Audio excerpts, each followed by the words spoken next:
একমাত্র আল্লাহর ভয় মানুষকে ভালো বানাতে পারে। একটা মানুষ জান্নাতে যাওয়ার জন্য, জাহান্নাম থেকে বাঁচার জন্য একটা জিনিস, কয়টা জিনিস বলেন?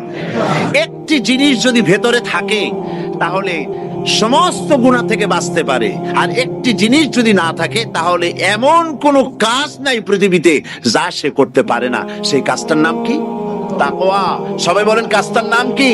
তাকওয়া।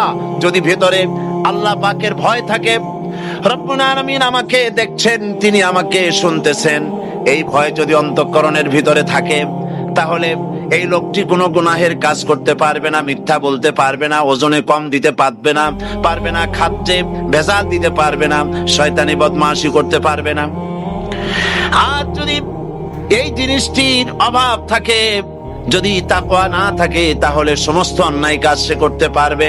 এই জন্য আল্লাহ রাব্বুল আলামিন বলেন, রোজা এই জন্য দান করেছে যাতে করে, রোজার মাস এই জন্য দিলাম, লাআল্লাকুম তাত্তাকুন, তোমাদের ভিতরে তাকওয়ার সৃষ্টি হয়।